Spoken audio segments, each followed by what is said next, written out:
Salve galera, eu separei alguns exemplos para vocês. Esse aqui é o primeiro deles. Ele fala o seguinte: os pontos A, B e C estão no campo elétrico de uma carga pontiforme, fixa, Qzão. Para transportar uma carga de prova de A até B, pela trajetória AB, as forças elétricas realizam um trabalho tal. Determine o trabalho que realizariam para transportar a mesma carga nas mesmas condições ao longo da trajetória ACB.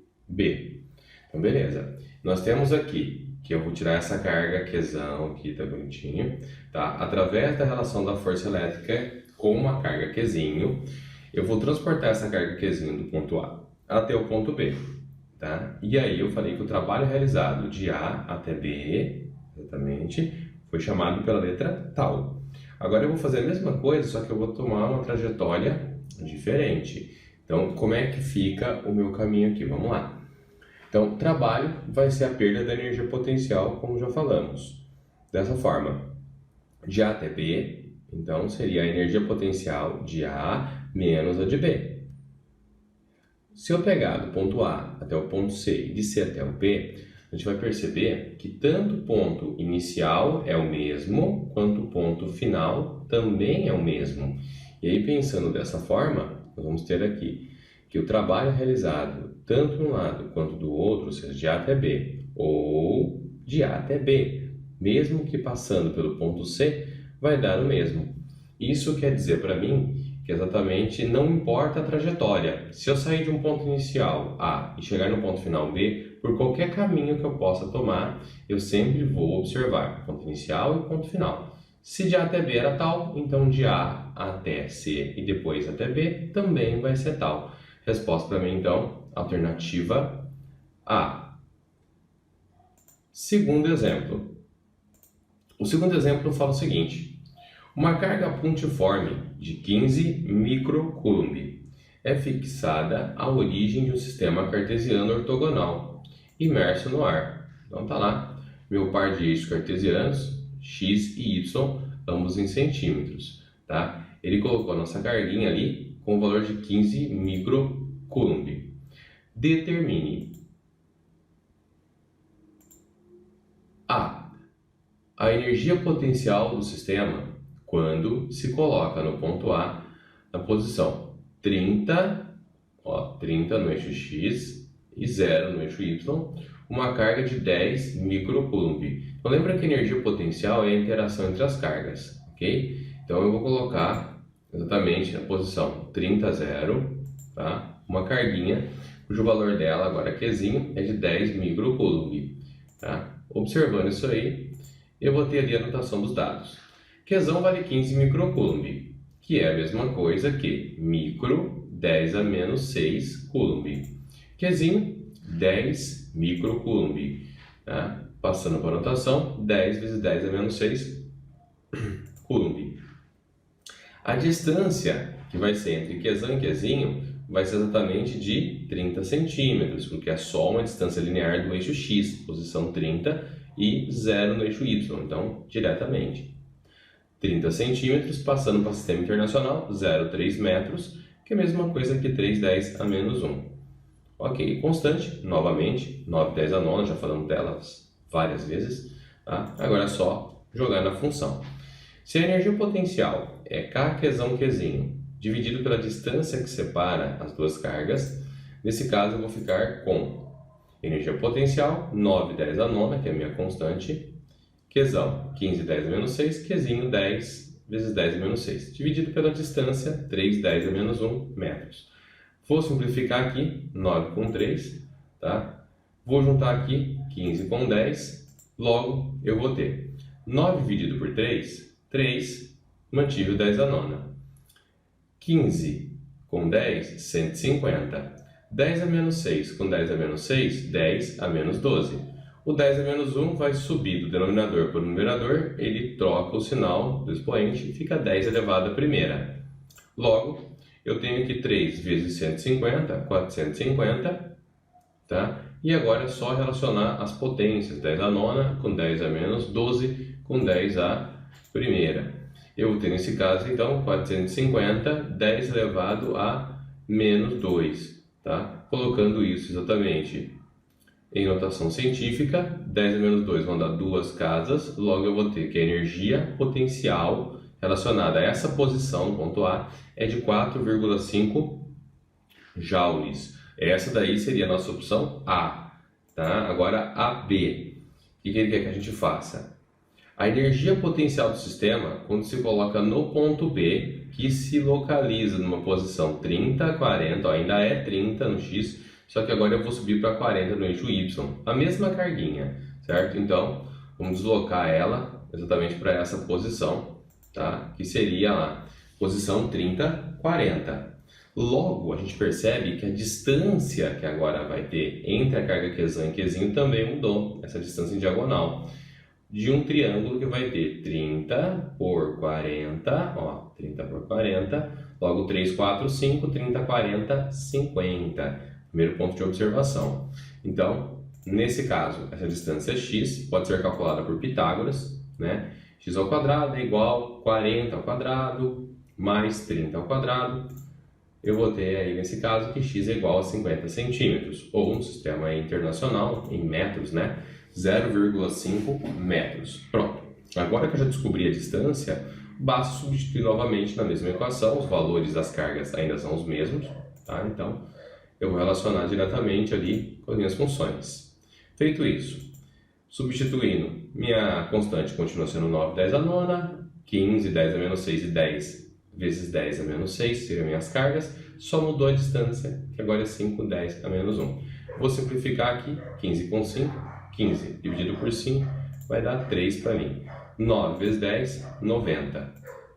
Né? Então, eu vou ficar com 90, 10 a nona, vezes 3, né? 15 dividido por 5, 3, 10. Menos 6 com menos 6, menos 12. Tá? O menos 1 novamente subiu, ficou 10 a primeira. Dessa maneira, eu posso escrever que eu tenho 270 vezes, vou juntar as potências agora, então 270 10 a menos 2, que em notação científica é igual a 2,7 joules. Perfeito? Top! Esse foi nosso exemplo 2. Ainda dentro dele, nós temos o item C, que fala assim: o trabalho realizado pela força elétrica quando se leva a carga de A até B. Então, vamos lá. Se eu vou levar ela de A até B, eu vou sair da posição 30, 0 e vou para a posição 30, 40. Então, eu vou olhar a energia potencial, nesse caso, de cada uma das passagens. Eu já tinha achado que no ponto A, a energia potencial era 4,5. E no item B, eu achei que era 2,7. Logo, se eu entendo que o trabalho realizado por essa força elétrica de A até B vai ser a perda de energia potencial, o ponto inicial é o ponto A e o final é o B. Logo, eu tenho 4,5 menos 2,7, que vai dar para mim um trabalho de 1,8 joules. Ok, galera? Maravilha! Nosso terceiro exemplo aí, né, um caso que a Anafuvest fala assim: duas cargas menos Qzinho distam A do ponto Azão, como indicado na figura. Então tá aqui, tem um ponto Azão, tem duas cargas aqui, e a distância de Azão até Qzinho ele chamou de Azinho. A que distância de Azão sobre a reta AX devemos colocar uma carga menos Qzinho para que o potencial eletrostático em A seja nulo? Potencial elétrico é uma grandeza escalar. Logo, eu tenho que entender o seguinte: eu tenho dois valores de carga negativos. Então, eu tenho que ter um valor positivo para que eu possa, ao somar esses valores numéricos, obter o valor de zero. Tá? Nesse caso, então, eu vou colocar uma carga positiva Qzinho em um certo ponto, tá? Entre essas duas, numa certa distância D, que eu desconheço qual seja, certo? E é exatamente isso que eu quero saber: qual é essa distância que eu tenho que colocar essa carga positiva Qzinho para que eu anule os valores. Ok? Então vamos lá.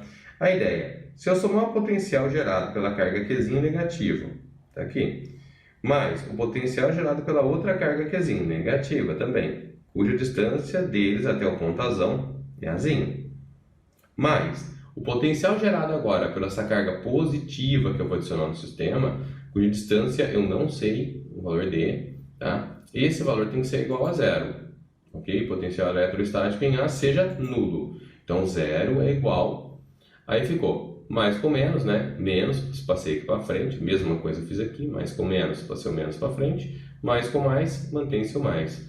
Logo, kqzão sobre A, aliás, menos kqzinho sobre A. Com menos kqzinho sobre A vai dar menos 2 kqzinho sobre A, mais kqzinho sobre D. Negativo, vou passar para o primeiro membro, né? Logo ele fica positivo, certo? Vou simplificar aqui, cortando kqzinho dos dois lados. Logo eu posso, multiplicando aqui, exatamente em cruz, afirmar que 2 vezes D, 2D, A vezes 1 vai ser A. Tá? Dessa maneira, a nova distância D, que eu preciso colocar essa carga positiva Qzinho, deve ser a metade do valor da distância Zinho, que se encontravam cada uma das cargas Qzinho negativas até o ponto Azão. Beleza, gente? Esse foi o item A. Tá? O que ele quer que a gente faça aí nesse caso no item B? Tá? No item B ele fala assim: é este o único ponto do plano em que a carga mais Qzinho pode ser colocada para anular potencial em A? Justifique sua resposta. Não, né, gente? Não. A ideia é somar os valores. Então, nesse caso, qualquer ponto que eu pegar cuja distância seja exatamente a mesma D, eu vou obter o mesmo potencial elétrico. Logo, na interação deles, em qualquer ponto D que eu colocar, sempre vai dar a mesma relação. No caso, ponto D, nós achamos que vale A sobre 2. Então, em qualquer ponto cuja distância seja A sobre 2, eu consigo obter a mesma relação. Top? Beleza? Exemplo de número 4. Duas cargas pontiformes, Q1 e Q2, estão separadas por uma distância D. Sabe-se que existe um ponto A entre as duas cargas nas quais o campo é nulo. Nestas condições, então está aqui, eu tenho uma carga Q1 e uma carga Q2 com a distância D, tá? E ele falou para a gente exatamente que entre as duas cargas tem um ponto onde o campo é nulo. Maravilha. Tá? Então, em cima disso que ele está falando, nós vamos observar o que está acontecendo aqui. De um lado eu tenho um campo E1, do outro lado eu tenho um campo E2. Para que eles sejam nulos, eu tenho que ter sentidos opostos e intensidades iguais. Essa é a ideia. Então, campo resultante nulo, foi isso que ele disse. Se os campos são iguais, E1 menos E2 vai dar zero. Perfeito, é isso que eu preciso. Tá? Dessa forma, eu já entendi que o potencial elétrico em A tem que ser diferente de zero, tá? E logo o potencial de A, como ele é gerado por duas cargas que têm o mesmo sinal, eu vou ter então a soma do potencial 1 e 2, que vai me levar ao potencial de A. A pergunta dele é: as cargas são de sinais iguais e o potencial em A é diferente de zero? Bem, sim, foi a primeira análise que nós fizemos. Para que eu tenha um campo nulo, eu tenho que ter vetores opostos. Aí eu poderia ter um vetor de afastamento, outro de afastamento, opostos, ou os dois de aproximação. Independente de serem positivos ou negativos, o importante é que eles fossem de mesmo sinal. Então, as cargas são de sinais iguais, sim. E o potencial em A é diferente de zero? Sim, porque eu vou gerar dois potenciais positivos ou dois potenciais negativos. As cargas são de sinais contrários e o potencial em A é sempre nulo? O potencial em A não vai ser nulo porque as cargas têm o mesmo sinal, tá? Então as cargas são de sinais contrários? Não. C. As cargas são de sinais contrários? Não. As cargas são de sinais iguais? Sim. E potencial de A é nulo? Não. Porque eu vou ter dois pontos aqui potenciais com o mesmo valor. Então, como eu te falei, ou eu tenho dois positivos, logo eu junto um valor positivo maior, ou eu tenho dois negativos, eu vou ter um negativo maior. Item E. Uma das cargas deve necessariamente ser igual a zero? Não, porque se eu tenho um campo resultante nulo, só consigo um vetor resultante se eu tiver no mínimo um par de vetores. Se um deles fosse nulo, eu só teria um campo resultante e logo eu não poderia ter um resultante zero com apenas um vetor. Eu preciso ter no mínimo dois vetores, ou seja, um par de vetores. Pode ser 3, 4, 5, até mais. Mas a soma vetorial, eu tenho que ter no mínimo um par de vetores para ter um resultante nula, como foi sugerido aqui na situação problema. Logo, a única alternativa correta para mim ficou a alternativa A. as cargas são de sinais iguais e o potencial de A é diferente de zero. No exemplo de número 5, gente, nós temos o texto que fala o seguinte: nos pontos A e B existem cargas fixas de 5 microcoulomb e menos 15 microcoulomb. Entre os pontos M e N, um pequeno corpúsculo de carga elétrica mais 5 milicoulomb pode deslocar-se segundo uma trajetória senoidal. Então, como é que ficaria isso para mim? Vamos dar uma olhadinha no esquema, tá? Então, olha lá, eu tenho uma carga no ponto A, uma carga no ponto B, certo? Cujos valores são 5 e 15 microcoulomb. A distância que eles se encontram até o ponto M, que seria o nosso primeiro ponto de observação, é de 3 metros. Ele fala que essa linha de M até N vale 4 metros e que essa carguinha pode se mover de uma trajetória senoidal, certo? Nesse caso, movimento, trajetória não faz diferença para a gente. O que faz diferença é exatamente a distância do ponto M até o ponto N, do ponto A até o ponto N, do ponto B até o ponto N, distâncias lineares. Isso faz diferença para a gente. O que ele quer que a gente identifique logo de cara? Vamos ver. Tá? Separando algumas informações importantes, micro 10-6, mili 10-3, eu vou ter. Determine o potencial elétrico dos pontos M e N, devido às cargas fixas de A e B. Então, pera lá. Eu tenho um potencial gerado de A no ponto M e de B no ponto M, certo? Pensando dessa maneira, primeira coisa que nós vamos fazer, tá? Vou calcular o potencial de A e vou calcular o potencial de B, ou seja, o potencial gerado por uma carga A5, o potencial gerado por uma carga de menos 15 e juntando esses dois potenciais eu vou ter o potencial total no ponto M, ok? Como é que fica o equacionamento disso? Então, o potencial do ponto M é o potencial de A em relação a M e de B em relação a M. Logo, eu fiquei com K, carga A dividido pela distância entre A e M, mais K, carga B, distância entre B e M. Substituindo os dados aqui, eu fiquei com K igual a 5, 10 a menos 6, dividido pela distância que é 3. A minha carga B é negativa, menos 15, tá? Então, substituindo o valor do K e já fazendo a relação aqui, ó, mais com menos, nós vamos ter, então, menos, né, na frente. E aí, o resto é só fazer o cálculo, tá bom? 9 vezes 5, 45. 9 vezes 15, 135. Dividido por 3. Então, 45 por 3 vai dar 15. Menos 135 por 3, menos 45. Então, 15 com menos 45 vai dar menos 30. Colocando isso daí para a gente em notação. Menos 3, 10 a quarta volts. Vou fazer o mesmo procedimento agora, tá? Porque ele quer saber o potencial elétrico dos pontos M, então eu já achei o do M. Agora eu vou fazer a mesma coisa para o N, ok? O que muda do M para o N? É que a distância de A para M era 3, de B para M é 3. A distância agora de A até N fica diferente, tá? Nesse caso, as distâncias seriam relacionadas a um triângulo, né? De 3, 4, então 3, 4, logo essa diagonal vai valer para mim 5. Então, a distância aí de A até N é 5 e de B até N é 5. Logo, se o potencial de N é a soma do potencial que A tem em relação a N e que B tem em relação a N também, substituindo aqui adequadamente, tá? As distâncias agora, antes eram 3, agora valem 5. A relação mais e menos ainda é a mesma, tá? Então, já passo menos aqui para frente e o resto são apenas os cálculos, né? Aqui nesse caso, 135 por 5, menos 27, 45 por 5, 9. Logo, meu potencial, escrito em notação científica, menos 1,8, 10 a quarta volts.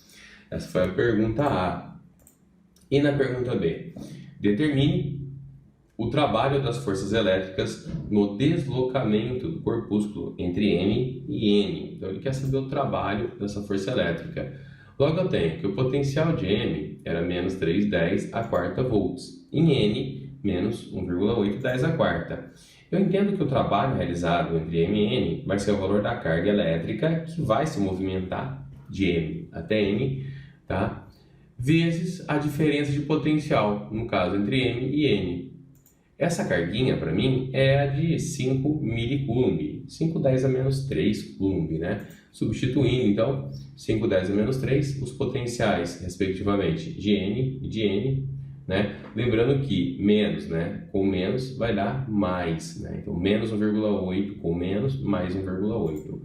Eu fico então com menos 3 com 1,8, menos 1,2. 5 vezes 1,2 vai dar, nesse caso, 6. 10 a menos 3 com 10 a quarta, 10 a primeira. Logo, 6, 10 a primeira é a mesma coisa que 60. Se aqui é positivo e aqui é negativo, mais com menos vai ficar menos. Energia, trabalho, sempre dado em joules. Galera, então esses 5 exemplos aí, espero que ajudem vocês a entender um pouco melhor o que nós falamos na aula, tá? Abraço e até a próxima.